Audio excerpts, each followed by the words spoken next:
Good morning, everybody. Good. Wow, that was quick. You should have to say that 3 or 4 times. Good morning. I'm Marc Siry, and welcome to the 3rd annual Drupal at the Rock here at NBCUniversal Rockefeller Center. It's great to see you all here today. I'm really amazed at how many people are actually here.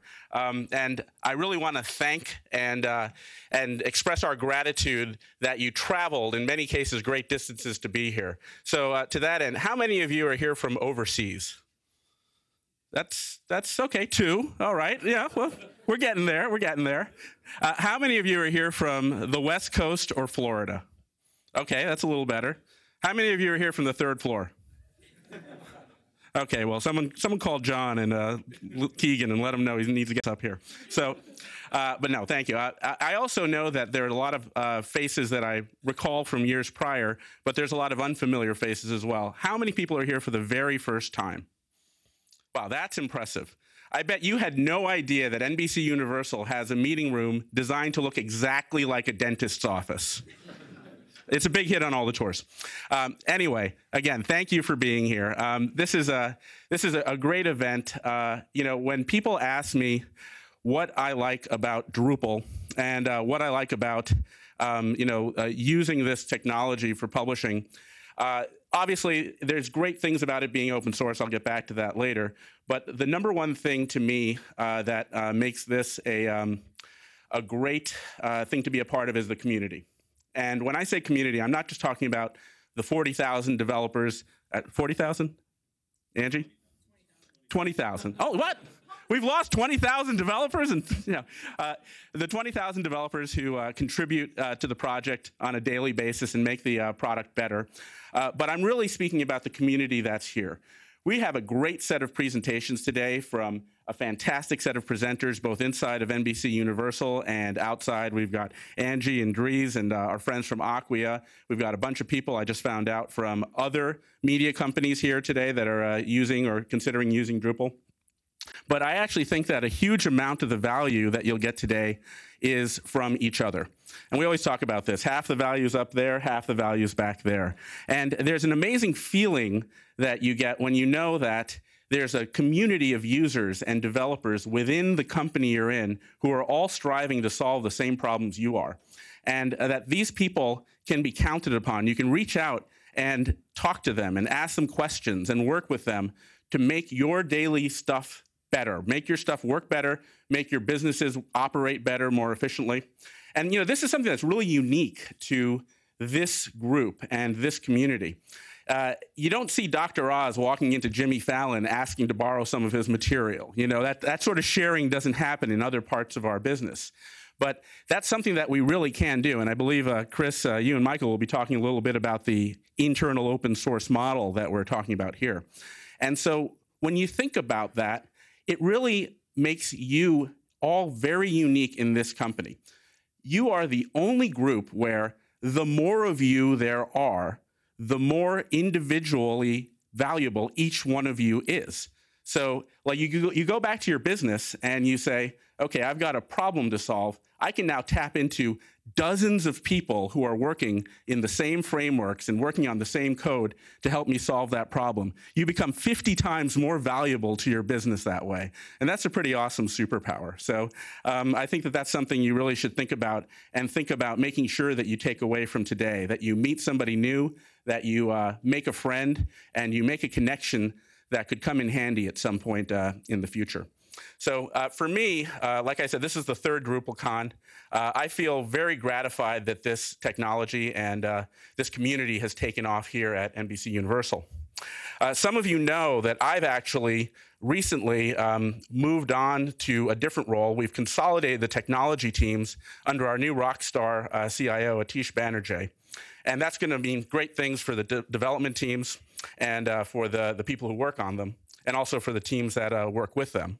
But I do want to leave you all with one thought, and that is the other thing I love about Drupal and open source, and that is its openness.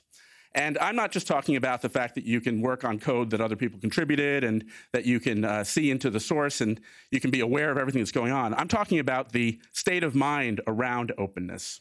And so I'll leave you with one cautionary piece of advice, and that is, as you continue to grow this community, and as you build a strong core for Drupal, both within this company and outside of this company, don't lose that spirit of openness. There's a lot of people here that are new to the community. There's a lot of people coming to the community that have done spectacular work outside of Drupal for the last 10 or 15 years, and they have amazing ideas. I'm looking at you, Redmond. Where are you? Over there. And I think that if we are to remain a vibrant and growing and effective piece of this company's infrastructure and assets, you need to keep that spirit of openness, and you need to respect ideas no matter where they come from, and you need to make sure that you take the best of what's out there, incorporate it into what you're doing, and continue to grow the platform, continue to grow your teams, and continue to grow your businesses. So with that, I will thank you all again for being here. I'm very excited about the presentation here today. I'm even more excited about the hashtag I've been told to tell you all about, and that is Drupal at the Rock. Next up, we have somebody who is apparently a third of my age, which is what makes it so galling that he's not only the creator and founder of the Drupal project, he's the president of the Drupal Foundation, and he is also the co-founder and chief technology officer of Acquia, a company that we've come to really value for not only their services, which are fantastic, obviously, but also the insight, advice, and just really view into that community I discussed. So without further ado, I'd like you all to welcome Dries Buytaert. Thank you. All right, good morning, everyone. So there's a lot of things I could talk about today, you know, technical things, non-technical things. But what I've decided to do is talk a little bit about why I believe Drupal is winning, and specifically why Drupal is winning sort of in the media and entertainment industry. Actually, that's my last slide. That's all right.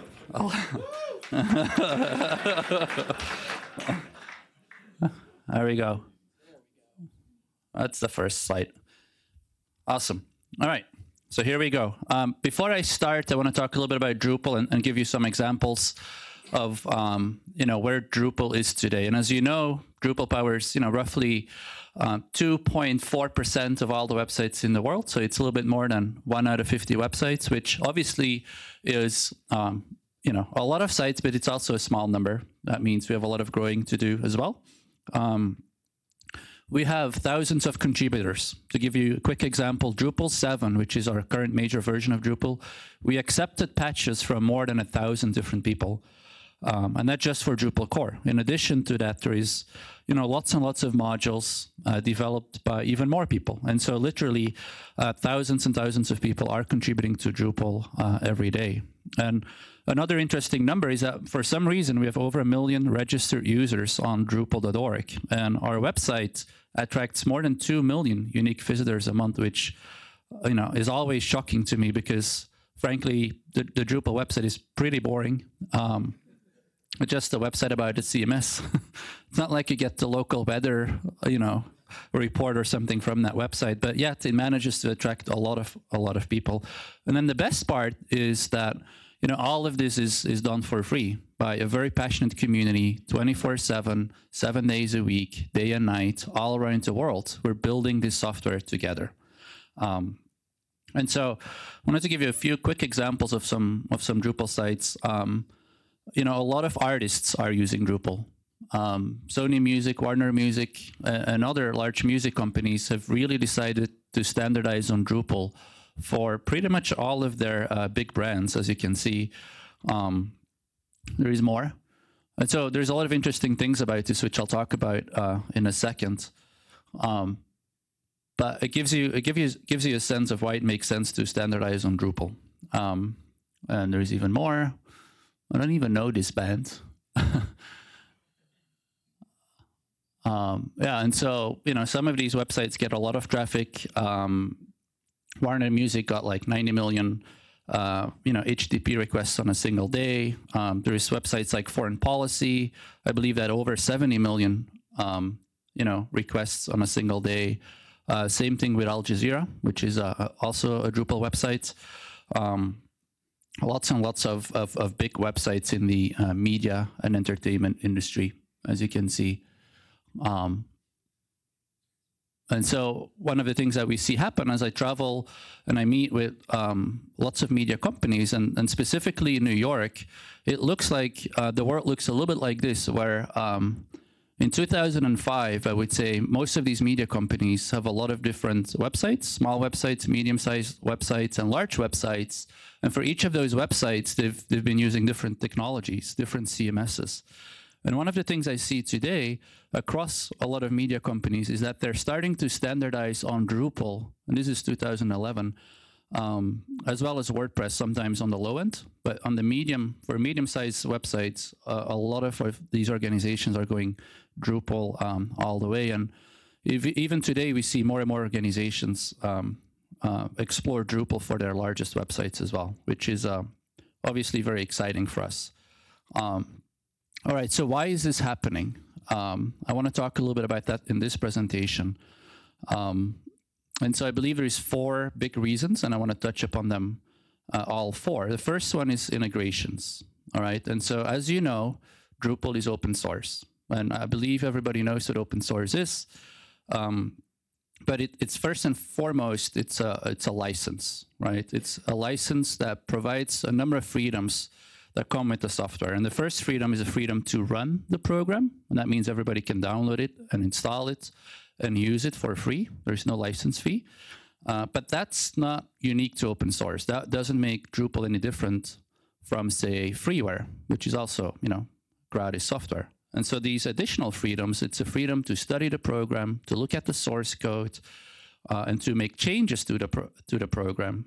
And then the 4th freedom is a freedom to share those changes with other people, right? And so it's these additional 3 freedoms which truly make Drupal open source. And that's great because often Drupal wins because it's cheaper. There's no license fee. But it's the other 3 freedoms that really make the big difference. And so open source, because of these other 3 freedoms, leads to collaboration. Collaboration leads to community. As you can see today, there's a lot of people all around the world. And then the community leads to innovation. And it's great that Drupal wins because it's often cheaper than our proprietary alternatives. But it's even better to know that we win because it's actually better. It's a better technology. And that's the right reason to win, frankly.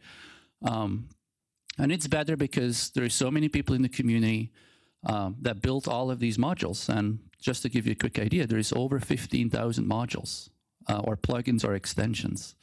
And because of that, Drupal, innovates really fast. And a lot of organizations are looking at Drupal because they want to have that flexibility and that speed of innovation and that flexibility that comes with the platform. So that leads me to the first big trend that we see. And there's a lot of hype and big trends in the world. Like there's, cloud, and there is social, and there's mobile, and, the changing role of the CMO. Like there's all of these big trends, but I think it all fits into sort of a mega trend. And it's a trend that we don't often talk about. And that's, basically the fact that digital is getting to the core of many organizations' businesses. And I would say media companies are often at the forefront of this because oftentimes your business models have been disrupted. And so more and more organizations are now starting to realize that being on the web is not just about publishing content anymore. I mean, that's what it used to be, like one-way communication, sharing information with others. But today it's all about two-way communication. Right, and that was Web 2.0, was really like comments on pages and other sorts of interactions, which caused people to collaborate and to participate on the web. And I think the evolution of that trend from one-way to two-way is really moving the core of your business online, and that's a very big transformation. And one of the things we see that organizations need is something which is referred to as web experience management. And so web experience management really brings together content, community, and commerce. Like, one of the things we've seen is that these things used to be 3 different platforms. You know, people would purchase a CMS platform, they would purchase an e-commerce solution, and they would go for a separate community solution like Jive or something else.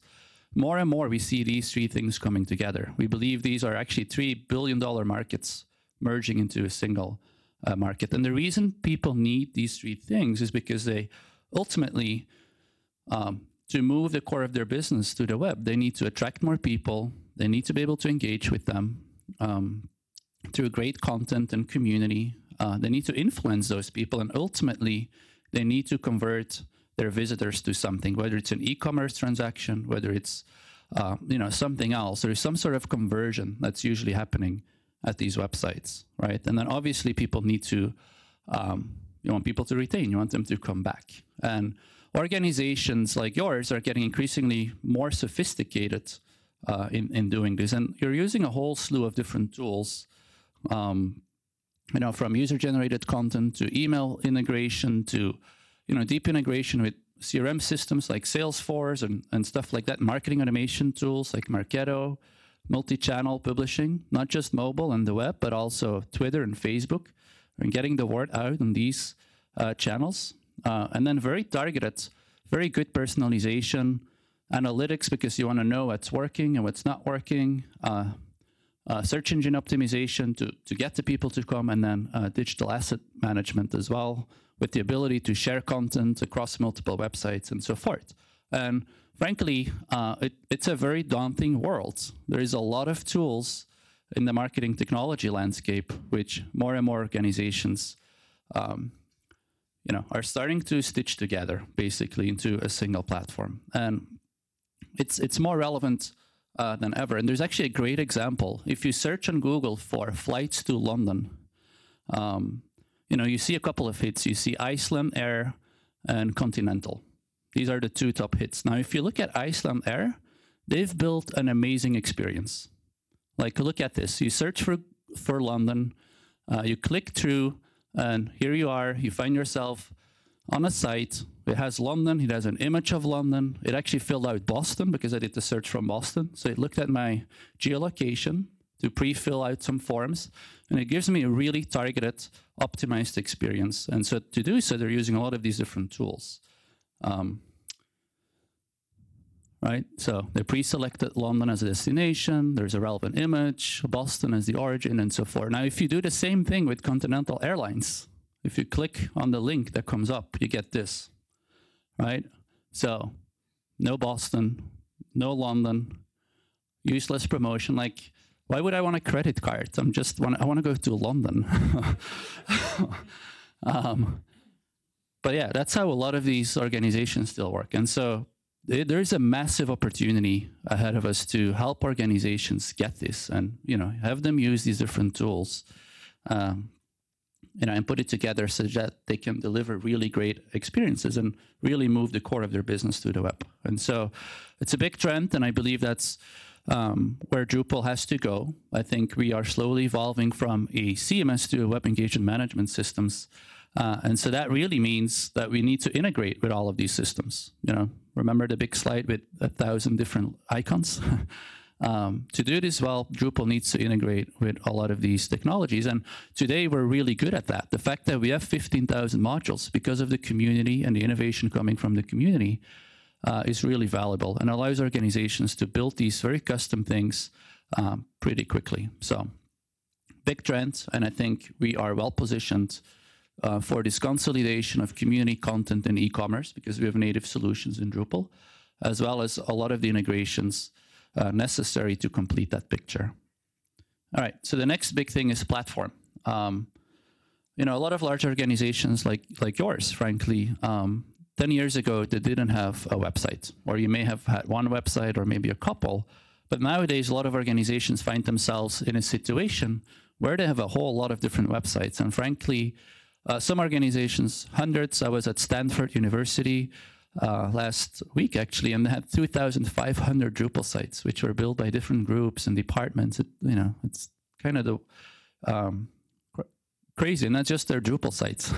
So many large organizations have thousands of websites, and they use a lot of different technology stacks, from Jive to WordPress to Sitecore to Adobe to older technologies like Vignette and so forth. And in doing so, they use a lot of different technologies, Java, PHP, .NET, different databases, Oracle, MySQL, and so forth. And frankly, a lot of these organizations, it's pretty messy. It's pretty messy, and often organizations get into trouble because it's really hard to keep 24 different CMS systems secure, to build the expertise internally to be able to maintain and scale 24 systems. And so the reason this happened is because for the longest time, there was only point solutions. Like you would buy Vignette to build your corporate website, but you wouldn't use Vignette to build your intranet, or you wouldn't use Vignette to create your blog or your community website. And so there was no choice but to pick different technologies and to stitch them together. I believe that with open source, that's changing. And I believe for the very first time in history, there is a number of platforms that organizations can standardize on to build small websites and big websites. That doesn't mean every website needs to be on Drupal, but often organizations are standardizing on maybe one or two platforms, and then maybe a framework to build really bespoke websites. But this opportunity to standardize on fewer platforms and sometimes on a single platform really translates in a lot of benefits. Security, lower cost of maintenance, you can build your own internal teams with expertise and so forth. So just makes a lot of sense. And a lot of CIOs around the world in different industries, from education to media to other industries, are kind of waking up and are now seeing this vision of what that could mean for their organization. And I gave some examples already, but Sony Music and Warner Music are two really great examples of organizations that decided to do this kind of work.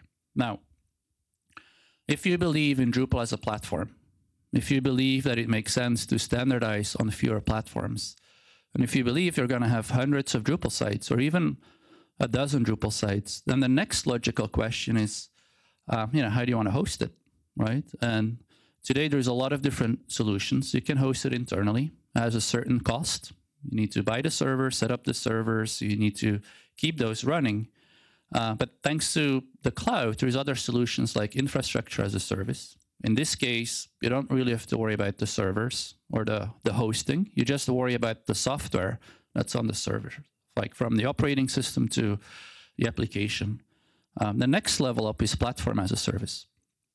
So here, you no longer have to worry about the operating system, if you will, or all of the tools, but you just worry about the application, the specific application that you're running in a Drupal world. You just worry about Drupal, but you don't worry about Memcache and Varnish and MySQL. These things are provided and upgraded. And then the next level up is software as a service, in which case you no longer have to worry about Drupal either. You just worry about creating content on these websites, and upgrading and maintenance of all of the software will be done for you. And so I believe that's where the landscape or the market will be going. I think traditional hosting increasingly more will be fragmented and will be redistributed, if you will, across these different categories. And so to bring it back, so if you believe Drupal is a platform that you will standardize on, or that you can standardize on, then the question really is, how do I optimize the management of my Drupal sites? How do I optimize the deployment of my Drupal site? And it turns out a lot of websites are, small websites. You want to build them in days, and then they may be temporary in nature, like an event website, like a website for this event. Like you don't want to spend weeks building it, and then after the event, you may want to keep it online, but you don't want to, have to spend money upgrading to newer versions of the Drupal site. So a lot of these websites, honestly, they're best hosted in a software as a service environment. But then the bigger websites, they may have dedicated teams, continuous improvements. Really, they would benefit the most from platform as a service. And then ultimately, some websites may not be ready for the cloud. And so these you may choose to host internally. And so a lot of large organizations, they're building these things. They're building these things internally, or This is also the Acquia vision. So this is what we've been building as a company, hoping organizations will work with us. And we've been doing this in a very open way, which we call open SaaS. And so the vision is that people can move around from one version of the platform to another. And so if you start on software as a service, if your site gets popular, you can move to our platform as a service version, within minutes. And so I really believe that this combination of Drupal as a platform with the best deployment options will really make Drupal shine. Specifically media and entertainment, where you need things like scalability and elasticity and so forth. All right. And then the last reason is evolution. Like if you don't believe in any of the things I just said, or, hopefully you still believe in open source. And so if we look at evolution, if we look at different technologies, most technologies, they follow, sort of a path, if you will. And one example is electricity. So this is William Hyde Wollaston, and he created an invention, and that invention basically led to bespoke systems like the Hippolyte Pixie, which was kind of an early, generator or dynamo. And so here's a guy that invented, or helped invent electricity, I should say. And that evolved to bespoke systems, and that eventually evolved to products like the dynamo. And that eventually, through a number of other intermediate products, ultimately evolved to become a utility or a commodity, which is known as the electricity grid. And so that kind of transition happens a lot. It happens a lot in technology. It's kind of happening with computers as well. Like the Z3 was an early invention, which led to bespoke systems like the Leo, which led to products like IBM mainframes and desktop computers and all of these other things. And I think ultimately will lead to cloud computing, which is the commoditization of compute power, right? And so I believe a lot of technologies go through that transformation. And what's interesting is that along each step in the process, the reach increases, but also the price comes down, because that's how you get reach often. And so the reason why Drupal will win and why open source will win is because expensive proprietary solutions, they're great products, but they'll never make it, as a utility, because they're just too expensive. And these organizations, they can't shift their business models. And so open source is uniquely positioned to really take something like a content management system or a web platform and truly commoditize it and really democratize it for small organizations and large organizations. And I believe, that is why Drupal will win. And it may not happen overnight. It may take another 10 years, but ultimately, that's what's happening. And I think you can see it happen today, where a lot of the proprietary software, frankly, sucks a little, right? Versus Drupal, even though we're still small, we're still only 2% of the web. You can already see how it's starting to truly commoditize, complex, powerful software. And that's not going to change. It's only going to get bigger because so many websites still don't use a CMS, and so many websites use crappy CMSs. So ultimately, these are sort of the 4 reasons why I believe Drupal will win. And with that, I'd like to say thank you. And I believe there's a little bit of time for questions. I'm not sure how much time we have left. All right. And you can ask me any kind of question. I've said this before. You can ask me questions about Drupal 8. Actually, I was at a party in New York. I think it's now almost a year and a half ago. And the first question was, what hair product do you use? So any question goes. There's a question? How's it going? Scott Boyarsky with CNBC. I think that Drupal's great. It's obviously, now you're on, moving towards 8. A lot of people on 7. But one of the pitfalls that I've seen over the years with Drupal is that there's a very Drupalish way to implementation. Where do you think organizations go wrong, and then there's a backlash against Drupal? And what are you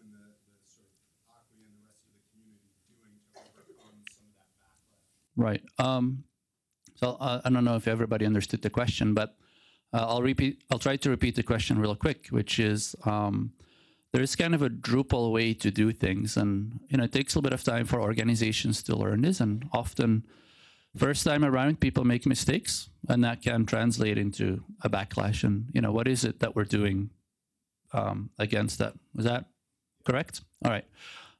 Well, so first of all, it is true that we have a lot of unique Drupalisms, if you will. It's something that we're very, very focused on with Drupal 8. Like in Drupal 8, we decided to rebuild large chunks of Drupal on top of Symfony, which is an open source PHP framework. And with that, we bring more commonly expected design patterns to Drupal. And so a lot of the Drupalisms will disappear in favor of patterns that people know from Ruby on Rails and Java and .NET based solutions. So hopefully Drupal 8 will help quite a bit, and that's been the work of many people in the community. In the short term with Drupal 7, I think there's a lot of best practices out there, and our Drupalisms actually have shown to be really valuable and often even better than some of the non-Drupalisms, but they're a little bit unique, and so the learning curve is steep. And so to overcome the learning curve, basically, I mean, there's many ways to do that, to work with Drupal shops, or to do training, or to buy one of the many books on Drupal. So but it comes down to educating yourself and making sure you're doing it the right way, because if you do it well, you should be in good shape. So all right, question? Yes. Migrations. Every major Drupal upgrade tends to break all the modules, break them but have to be recreated. Becomes a very difficult upgrade path. What's being done in the Drupal community to smooth out this? Okay. So the question is one about migrations and the complexity of upgrading from one major version of Drupal to another. And it's true. Traditionally, every major version of Drupal, we have made really big changes. We believe these changes were necessary to stay on the forefront of CMSs. So it's always been a trade-off, frankly, between how fast can we innovate and do we not break backwards compatibility. And as a community, we've chosen to break backwards compatibility. I think in the future, as we get bigger, that may change a little bit. I've been brainstorming models of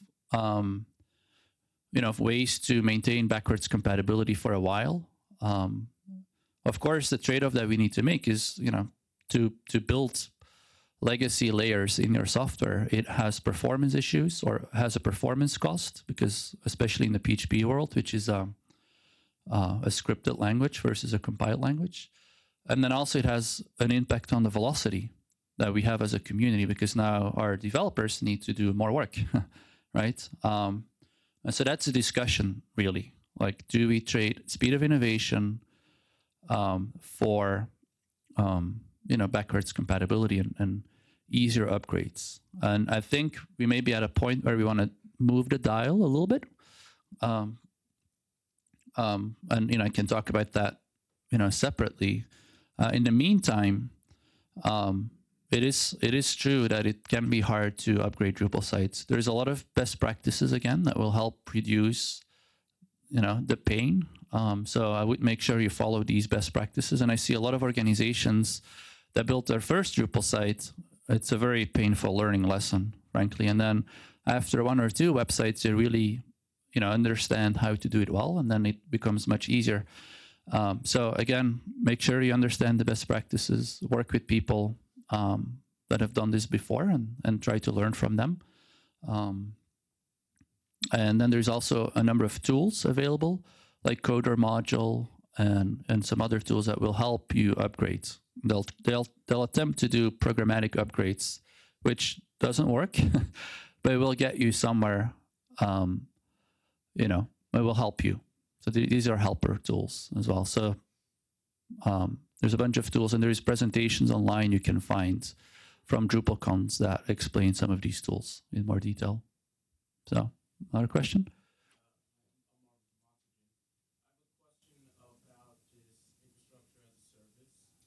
Okay. So it seems like critique of Drupal has been that it uses the data layer so heavily, so that causes some scaling problems or challenges. And the critique of the cloud is the data layer has some latency. So combining the two seems like it'd be a collision. How do you resolve that? I'm not sure I understood the question, so let me try and repeat it back to you. So you're saying that Drupal is database heavy, and you're saying that the cloud and databases don't go hand in hand. Is that right? Okay. So we find no problems with that, honestly. Like whether you scale, I mean, so for a database, Drupal uses MySQL traditionally, or we can use other databases as well in combination with other data stores. Could be NoSQL solutions like MongoDB, or it could be a memcached. And so these things scale really well, whether you host them in the cloud or on your own infrastructure. We've had no issues with that whatsoever. So they use the same techniques. I mean, ultimately, the cloud is kind of like the internet. And so we use the same techniques to scale them, whether they're hosted internally or in the cloud. And actually, the advantage of the cloud is that we can spin up machines faster when there's traffic spikes. So, yep. A lot of the changes in Drupal 8 are fairly drastic as compared to 7 and 6. So a lot of people who are kind of experts in Drupal today won't be the day that 8 ships. So what are your thoughts on that? Yep, it's a good question. We're going to do a lot of training. Like we're going to make videos and, DrupalCon, we're going to do a lot of training for people. We're actually bringing the Symfony people to DrupalCon. There'll be an event co-located with DrupalCon Portland as an example of something we do. I think there's going to be two kinds of people, frankly. There is a people that grew up with Drupal, meaning that's how they learn to program. For them, it's going to be a big change because now they need to learn let's say traditional software design patterns. But then there's people that are formally trained developers that have a computer science background. For them, actually, Drupal will be easier. So that's the feedback that we've been getting. And so for these people, and I'm one of them myself, it's very natural, actually, Drupal 8. I think it's only going to be a challenge for people that have sort of grown up with Drupal programming. And for them, we'll put programs in place to train them on Symfony and these patterns. So it's going to be, it's going to be a lot of work. So, all right. All right, I have time for one or two more questions. No more questions. All right. Yep. Actually, so the question is, so what hair product do I use?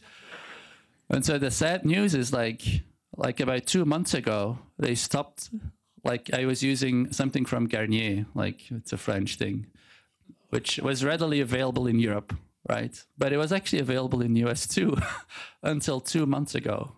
I can't find it anymore. So now I'm experimenting with different products. So there we have it. So one more question. Yeah. For those of us who are on Drupal 6, it's tempting to try to wait it out until 8. But since the plan seems to be to deprecate 6 as soon as 8 comes out, that kind of puts us in a limbo for maybe 6 months while we wait for the modules to catch up.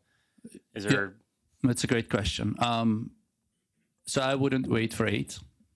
That kind of rhymes. I don't think we're going to. But it's going to be another 9 months or something before Drupal 8 comes out. And then, as you mentioned, then the entire ecosystem of modules needs to be upgraded as well. So I would stick with 7 for the time being and then upgrade to 8 when it's mature. It depends a little bit on your profile. Some organizations have or will adopt Drupal 8 early on, but they usually have really experts on staff, core developers on staff that can help work through issues. And so, it's a trade-off that you need to make. Like, you're going to run into some issues, and you may want to invest the time and money to fix those issues, and that may save you an upgrade, right? I can't really make that judgment call for you. I don't know the level of expertise that you have. But if you think you have the right people, it may be worth looking at Drupal 8. But I think you'll find yourself in a situation where there's a lot of modules not ready. And so you'll have to upgrade or help upgrade a lot of modules. So not typically recommended that you go down that road. And there's nothing wrong with 7. And it's a very stable, well-tested release. And, it's used by, hundreds of thousands of websites, many of which have taken the software and run it through security audits and performance testing. And it's battle tested, frankly. So, if you're risk averse, it's a great release, very stable, and people will maintain modules for it for years to come, probably, So you can expect that release to keep improving as well. All right, I think we're out of time. So with that, thank you.